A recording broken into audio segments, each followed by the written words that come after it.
Radhe Radhe guys, welcome to my YouTube channel. हम लोग कर रहे थे चैप्टर नंबर 20 एक्सरसाइज 20 बी और चैप्टर 20 है प्रोबेबिलिटी डिस्ट्रीब्यूशन। हाफ एक्सरसाइज हमने लास्ट वीडियो में कवर कर ली थी। आज हम स्टार्ट करेंगे क्वेश्चन नंबर 6 से। फर्स्ट 5 क्वेश्चंस अपने लास्ट वीडियो में कवर कर चुके हैं। तो देखो, इसके लिए आपको 20th ए एक्सरसाइज आनी चाहिए, क्योंकि उसमें आप सीखते हो प्रोबेबिलिटी डिस्ट्रीब्यूशन टेबल कैसे बनाना है ना। अगर आपको वो नहीं आता तो आप इन सम्स को कर नहीं पाओगे। तो इसलिए प्लीज़, आप जिन बच्चों ने 20A एक्सरसाइज की वीडियो नहीं देखी है, पहले प्लीज़ उसको क्लियर करो, उसके बाद आप 20B एक्सरसाइज पे आओ, ठीक है। तो let us start question number 6। 2 cards are drawn successively with replacement. अब रिप्लेसमेंट के साथ है, ठीक है, मतलब जो कार्ड आप निकालोगे उसको दोबारा से मिक्स कर दोगे। From a well shuffle deck, determine the probability distribution of number of Kings. King आने की प्रोबेबिलिटी डिस्ट्रीब्यूशन देखनी है आपने। तो इसका मतलब है पहले आपको किंग का प्रोबेबिलिटी डिस्ट्रीब्यूशन टेबल बनाना पड़ेगा। उसके बाद find the mean and variance of the distribution. उसके बाद आपको मीन निकालना है और वेरिएंस निकालना है, ठीक है। तो पहले तो देखो, probability of getting a king. King की प्रोबेबिलिटी होगी कितनी? किंग होते हैं 4, टोटल कार्ड्स होते हैं 52। तो ये हो गया आपका 1/13। और किंग नहीं आने की प्रोबेबिलिटी कितनी हो जाएगी फिर? 1 - 1/13, 12/13। ये हो गया। अब देखो, आपको कार्ड्स कितने निकालने हैं? 2। तो हो सकता है कि दोनों में से मतलब एक बार किंग आए, 2 बार किंग आए, या फिर किंग आए ही ना, है ना। तो एक्स की वैल्यूज क्या होगी? 2 कार्ड्स निकालोगे तो 0 टाइम किंग आ सकता है, 1 टाइम आ सकता है, 2 टाइम आ सकता है। तो आपको प्रोबेबिलिटी निकालनी है x इज इक्वल टू 0 की पहले। इसका मतलब है किंग आ ही नहीं रहा। तो probability of not getting a king, probability of not getting a king. King नहीं आने की प्रोबेबिलिटी है 12/13 इंटू 12/13, 144/169।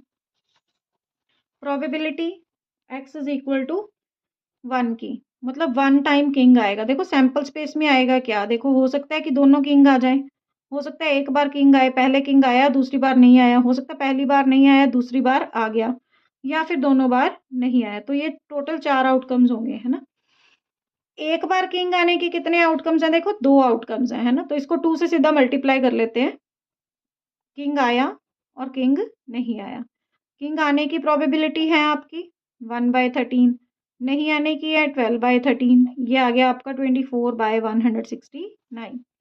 प्रोबेबिलिटी 2 बार किंग आने की, 2 बार किंग आएगा, एक ही आउटकम है। तो प्रोबेबिलिटी किंग की, किंग आने की, वो है आपके पास 1/13, 1/13, दैट इज 1/169। तो प्रोबेबिलिटी डिस्ट्रीब्यूशन टेबल क्या हो गया आपका? यहाँ x होता है, यहाँ आपका px होता है। 0 टाइम आ सकती है, 1 टाइम, 2 टाइम। 0 टाइम आएगा तो प्रोबेबिलिटी है 144/169। 1 टाइम आएगा तो 24/169। 2 टाइम आएगा तो 1/169। चेक करना है तो इन तीनों को प्लस करके देख लो, प्रोबेबिलिटी आएगी 1। अगर 1 प्रोबेबिलिटी आती है तो डिस्ट्रीब्यूशन टेबल आपका बिल्कुल ठीक है, अदरवाइज इसमें कोई मिस्टेक है, आपको रीचेक करना पड़ेगा, ठीक है। तो अब ये तो हो गया आपका प्रोबेबिलिटी डिस्ट्रीब्यूशन टेबल कैसे बनाना है, और ये बनाना बहुत ज़रूरी है, तभी आप मीन और वेरिएंस फाइंड कर सकते हो, ठीक है। तो अब करते हैं मीन फाइंड। मीन फाइंड करने के लिए आपके पास टेबल बनाना पड़ेगा। आपको एक्स की वैल्यू लिखनी पड़ेगी 0, 1, 2। एक्स को आप लिखोगे एक्स आई, फिर पी एक्स। पी एक्स की वैल्यू आई है देखो 0, 1, 2 पर, और इसको लिखोगे पी आई। प्रोबेबिलिटी आई है आपकी 144/169, 24/169 एंड 1/169। उसके बाद अब आप एक्स आई का स्केयर फाइंड करके देखो, हमने लास्ट वीडियो में किया था, आई होप आपको वो क्लियर था। उसके बाद तो सेम प्रोसेस ही है, एक्स आई का स्केयर करके रख लो, ये आ गया। उसके बाद P I X I find करो। पी आई एक्स आई इनको मल्टीप्लाई करोगे 0, 24/169, 2/169। तो अब आपके पास म्यू, म्यू यानी कि मीन, मीन कितना होता है आपके पास? Summation P I X I I goes from 1 to n, और ये आया आपका 24/169 plus 2/169 that is equal to 26/169। 13 के टेबल में 2/13, ये आ गया आपका मीन। मीन आ गया आपका 2/13। ठीक है, उसके बाद आपको फाइंड करना है वेरिएंस। वेरिएंस फाइंड करने के लिए पी आई एक्स आई का स्क्वायर चाहिए आपको। ये इनको मल्टीप्लाई करोगे 0, 24/169, इसको मल्टीप्लाई करोगे, सॉरी इनको मल्टीप्लाई करोगे तो 4/169, तो इसका टोटल आ गया आपके पास 28/169। वेरिएंस स्टैंडर्ड डिविएशन का स्क्वायर, उसका फॉर्मूला होता है I goes from 1 to n P I X I का स्क्वायर माइनस म्यू का स्क्वायर। इसकी वैल्यू आई है आपकी 28/169 माइनस म्यू आया 2/13 का स्क्वायर। ये आ जाएगा आपके पास 28/169 minus 4/169 that is equal to 24/169। तो ये आ गया आपका वेरिएंस, ये है आपका आंसर। देखो बुक में मिस प्रिंटिंग है पता नहीं, तो वो आप चेक कर लेना, मतलब उसका आंसर ठीक कर लेना, वो गलत आंसर दिया हुआ है बुक में। तो इसका आंसर यही आएगा 24/169। ठीक है, तो यहाँ आपका खत्म होता है question number 6। Let us move to question number 7। Find the mean, variance and standard deviation. अब तीनों चीज़ें फाइंड करनी है, मीन भी, वेरिएंस भी और स्टैंडर्ड डेविएशन भी, of the number of heads in a simultaneous toss of 3 heads. 3 coins आएगा, मैंने मिस्टेक से हेड लिख दिया, 3 कॉइन्स। 3 कॉइन्स को टॉस करने पर हेड आने की प्रोबेबिलिटी, हेड का स्टैंडर्ड डेविएशन टेबल बनाना है आपको, सॉरी स्टैंडर्ड डेविएशन टेबल बोला है, प्रोबेबिलिटी डिस्ट्रीब्यूशन टेबल बनाना है आपको पहले। तो उसको बनाने के लिए देखो, अगर आप एक कॉइन को गिराते हो तो उसमें हेड आने की प्रोबेबिलिटी क्या है 1/2। हेड नहीं आने की प्रोबेबिलिटी मतलब टेल आने की प्रोबेबिलिटी वो भी 1/2। ये आपको क्लियर है। सैंपल स्पेस में क्या आ जाएगा, सैंपल स्पेस में देखो या तो तीनों हेड आ जाएंगे, या 2 बार हेड आएगा, 1 बार टेल आएगा। देखो टेल यहाँ भी आ सकता है, टेल आगे भी आ सकता है ना, 2 बार टेल और 1 बार हेड भी आ सकता है।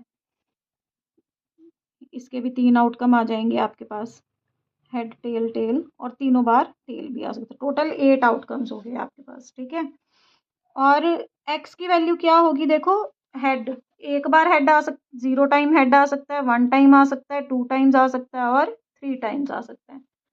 इतनी बार हेड आ सकता है ना।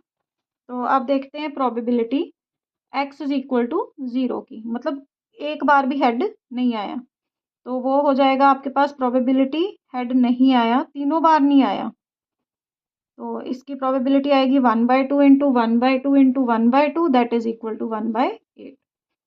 X is equal to 1 time head आने की, हेड आया, 2 बार हेड नहीं आया, और ये कितने केसेस हैं, 2 बार हेड नहीं आया और 1 बार हेड आया, 1 2 3 केसेस हैं आपके पास, तो इसको 3 से मल्टीप्लाई कर लो, is equal to 3 into head नहीं आया या आया, दोनों की सेम ही है प्रोबेबिलिटी, 1/2 1/2 एंड 1/2, ये आ गया आपका 3/8। 2 बार हेड आने की, देखो 2 बार हेड आ रहा है, यहाँ पे यहाँ पे यहाँ पे 3 बार है, ये भी 3 केसेस हैं, 2 बार हेड आ रहा है ना, 1 बार हेड नहीं आ रहा, तो यह हो गया आपका 3 इंटू 1/2 1/2 1/2 अगेन, ये आ गया 3/8। तीनों बार हेड आए, वो कितने चांसेस हैं, एक ही है, तो तीनों बार हेड आ रहा है, ये आ गया आपका 1/2 into 1/2 into 1/2 that is equal to 1/8। Probability distribution table बनाना है, यहाँ पे होता है एक्स, यहाँ पर आपका पी एक्स 0 1 2 3, ये आ गया 0 आर आने की 1/8 3/8 3/8 एंड 1/8। तो ये बन गया आपका प्रोबेबिलिटी डिस्ट्रीब्यूशन टेबल। अब आपको मीन, वेरिएंस और स्टैंडर्ड डेविएशन तीनों फाइंड करने हैं। ठीक है, तो यहाँ पे आपका एक्स आ गया, एक्स की वैल्यूज है 0 1 2 3। टेबल बना लेते हैं पहले, इजी हो जाएगा। पी एक्स ये होता है आपका एक्स आई, ये होता है आपका पी आई। इसकी प्रोबेबिलिटी है 1/8, 3/8 है, 3/8 है और इसकी 1/8 है। अब आपको एक्स आई का स्केयर करके रख लेना है 0, 1, 4, 9। P I X I find कर लो, दोनों को मल्टीप्लाई 0, 3/8, 6/8, 3/8। तो आपके पास ये इसका सम जो होएगा वो क्या होता है, म्यू, मतलब मीन। 3/8, 6/8, 3/8, 12/8 हो गया। 4 के टेबल में 4 3 ज़ा 4 2 ज़ा 3/2 आ गया आपका मीन। मीन आ गया आपका 3/2। फर्स्ट पार्ट सॉल्व हो गया। उसके बाद पी आई एक्स स्केयर चाहिए आपको। पी आई एक्स का स्केयर मतलब इनको मल्टीप्लाई करना है 0, 9/8, मैं कुछ गलत तो नहीं कर रही, सॉरी, 3/8। इन दोनों को मल्टीप्लाई करोगे 12/8, 9/8। ये आपके पास टोटल आ जाएगा 24/8। फॉर्मूला अप्लाई कर लो। अब मैं दोबारा फॉर्मूला नहीं लिख रही हूँ बेटा, प्लीज़ आप खुद मतलब उसको लिख लेना। 24/8 माइनस म्यू का स्क्वायर, तो ये हो गया 24/8 माइनस 9/4। एलसीएम ले लोगे 8, 24 minus 18, that is equal to 6/8। 2 के टेबल में कट करोगे 3/4, तो वेरियांस आ गया आपका 3/4। और आपको निकालना है स्टैंडर्ड डेविएशन। ये होता है आपका स्टैंडर्ड डेविएशन का साइन, है ना। 3/4 है तो स्टैंडर्ड डेविएशन कितना हो जाएगा, √3/2। तो ये आ गया आपका आंसर। ठीक है बेटा, तो ये था आपका question number 7। Let us move to question number 8। Find the mean and standard deviation of probability distribution of the numbers obtained when a card is drawn at random from a set of 7 cards numbered 1 to 7। अब आपके पास 7 cards हैं, उनके ऊपर numbers लिखे हुए हैं 1 से लेके 7 तक। तो देखो इसका तो डायरेक्ट ही है ना, मैं सीधा ही टेबल ही बना रही हूँ। एक्स की वैल्यूज क्या है, 1, 2, 3, 4, 5, 6, 7, यहाँ तक नंबर्स लिखे हुए हैं। अब देखो इनकी प्रोबेबिलिटी निकालनी है। देखो प्रोबेबिलिटी निकालोगे, देखो 1 के आने की प्रोबेबिलिटी क्या है, 1/7। 1 एक ही बार आएगा और 7 टोटल है आपके पास नंबर्स। ऐसे ही इसका 1/7, सभी की प्रोबेबिलिटी कितनी हो जाएगी, 1/7, 1/7, 1/7 एंड 1/7। अब इनको टोटल करके देखोगे तो इज इक्वल टू 1 आएगा। इसका मतलब है ये प्रोबेबिलिटी डिस्ट्रीब्यूशन टेबल आपका बिल्कुल ठीक है। उसके बाद एक्स आई का स्केयर करके रख लो,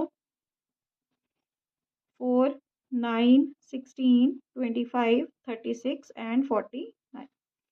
अब P I X I find कर लो। ये आपका पी आई है, ये आपका एक्स आई है। इनको कर लो मल्टीप्लाई।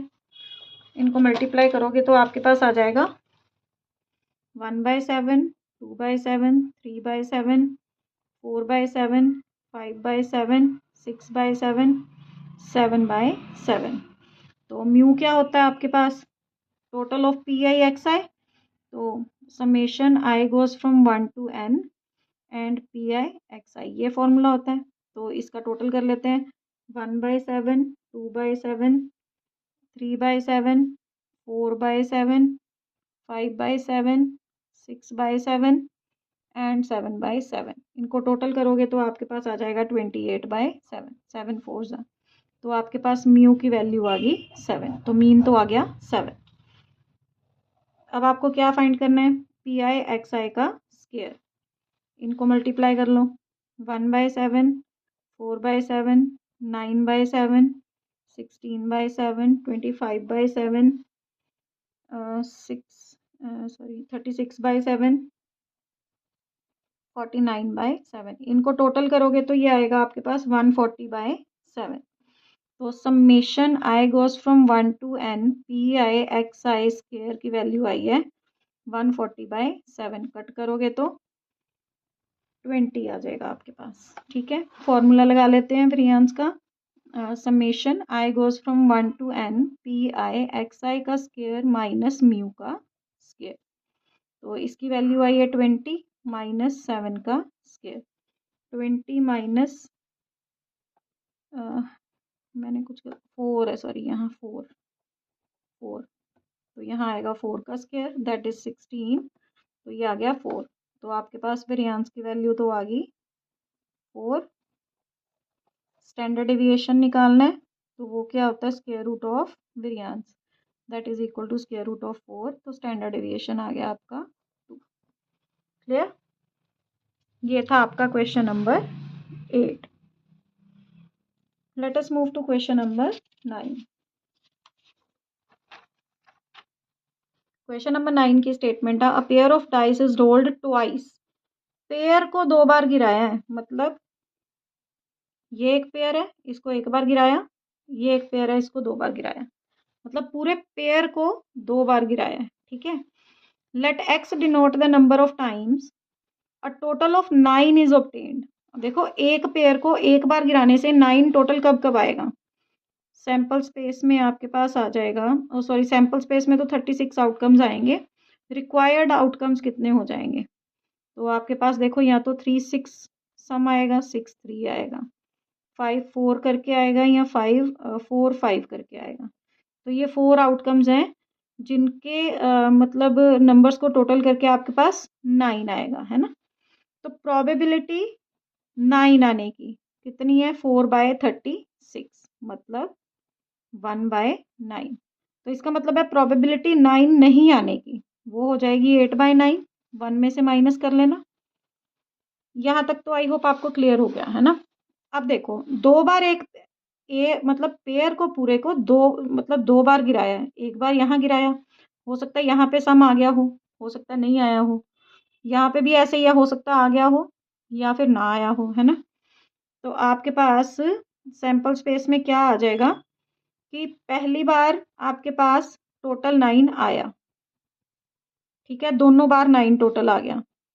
दूसरी बार पहली बार 9 टोटल आया, दूसरी बार नहीं आया। पहली बार 9 टोटल नहीं आया, दूसरी बार आया, दोनों बार 9 नहीं आया प्लस करने से। तो यहाँ 2 नंबर आएंगे, उन दोनों को प्लस करके 9 नहीं आया, और यहाँ पे भी जो नंबर्स हैं वो प्लस करके 9 नहीं आया। फॉर एग्जाम्पल 11 यहाँ आ गया, 22 यहाँ आ गया, दोनों को प्लस करोगे तो मतलब इसको प्लस करोगे 4 आता है, इसको करोगे 2 आता है, 9 तो आया ही नहीं, दोनों बार 9 नहीं आया।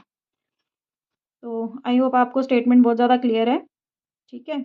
तो उसके बाद अब सम को करते हैं सॉल्व, इसका प्रोबेबिलिटी डिस्ट्रीब्यूशन टेबल बनाते हैं। तो देखो एक्स की वैल्यूज क्या हो गई अब आपकी, हो सकता है 0 टाइम 9 आए, 1 टाइम आए, 2 टाइम आए, बस 2 ही हैं।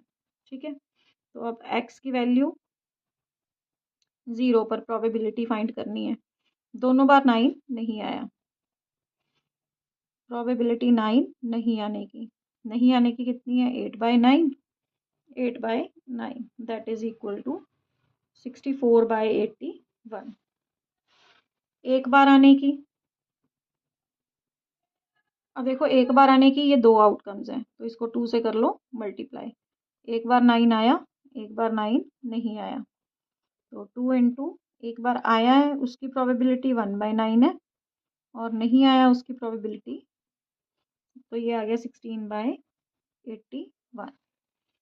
2 बार आने की, तो देखो 2 इंटू प्रोबेबिलिटी 9 एक बार आने की, 9 दूसरी बार भी आने की। तो ये सॉरी इसमें तो 2 से होना ही नहीं, क्योंकि देखो एक ही आउटकम है, ये तो 2 से मल्टीप्लाई नहीं होगा। 1/9 into 1/9 that is equal to 1/81। तो इसका टेबल बना लेते हैं। मैं इसको वर्टिकली बना रही हूँ, हॉरिजॉन्टल नहीं बना रही हूँ, हॉरिजॉन्टल खुद बना लेना, ठीक है। तो ये हो गया पी एक्स, यहाँ एक्स आई है, ये हो गया आपका पी आई 0 1 2।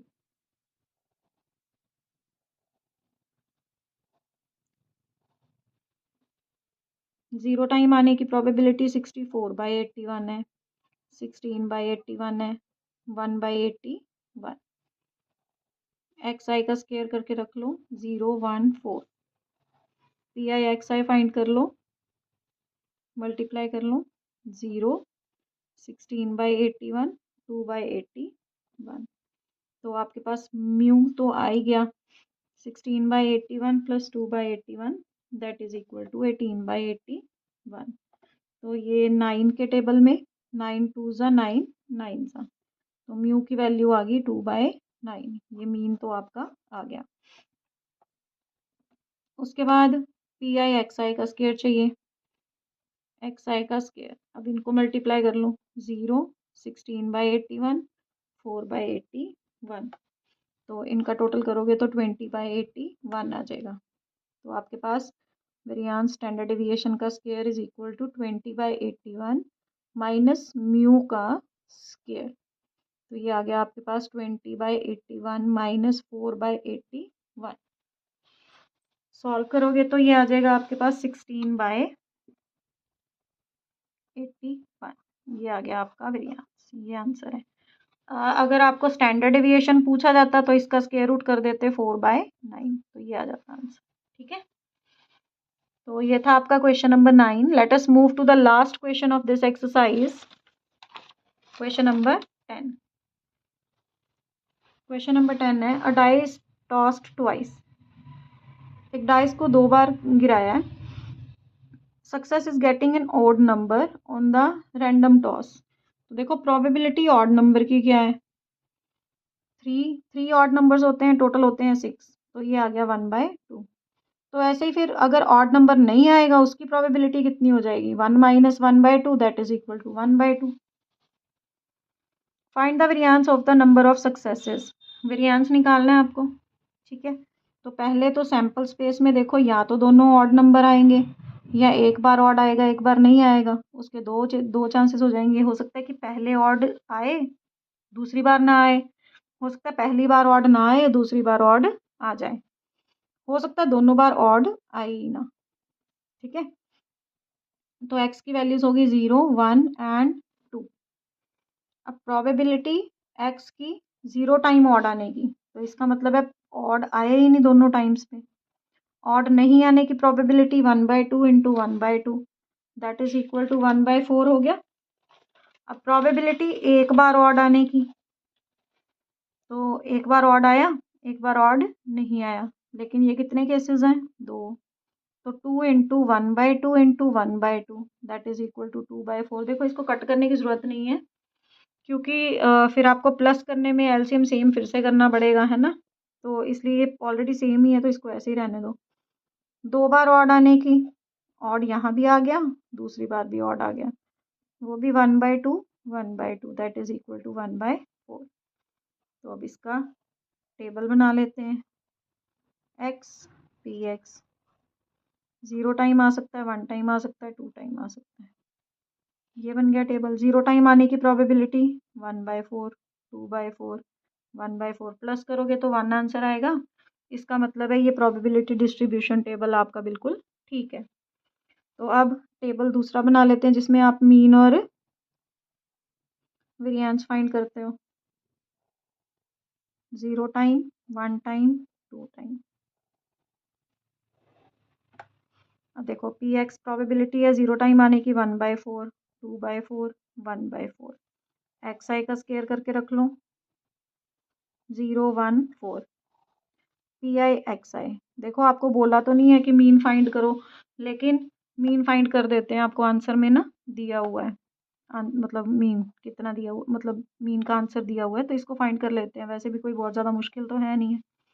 तो mean is equal to 2/4 plus 2/4 that is equal to 4/4 is equal to 1। तो मीन आ गया आपका 1। पी आई एक्स आई का स्केयर चाहिए अब आपको, इनको मल्टीप्लाई कर दो 0 2/4 4/4। अब इनका प्लस करोगे तो 4 + 2 6/4। देखो कट तो यहाँ भी हो रहे हैं, लेकिन करने का कोई फ़ायदा ही नहीं है ना, क्योंकि डिनोमिनेटर ऑलरेडी सेम मिल रहा है, तो प्लस करना बहुत ईजी हो जाता है। तो इसको कट भी कर सकते हो, ये बन जाएगा। तो यहाँ लिख लो चाहे I goes from 1 to n। P I X I का स्केयर कितना आ गया आपका 6/4 दैट इज इक्वल टू 3/2। अब वेरिएंस का फॉर्मूला लगा लो। आपके पास इसकी वैल्यू आ गई 3/2 माइनस 1 का स्केयर। 3/2 minus 1 3 - 2/1 bye 2। तो ये आपके पास आ गया वेरिएंस, कितना आ गया 1/2। तो ये था आपका क्वेश्चन नंबर 10। आई होप ये एक्सरसाइज आपको बहुत अच्छे से समझ आई होगी। इम्पॉर्टेंट एक्सरसाइज है। इन केस आपको कोई प्रॉब्लम आती है ना, तो मुझे प्लीज़ कमेंट सेक्शन में पूछ लेना। And in our next video we will start a new exercise. Till then, take care. Bye bye. Have a nice day. Radhe Radhe.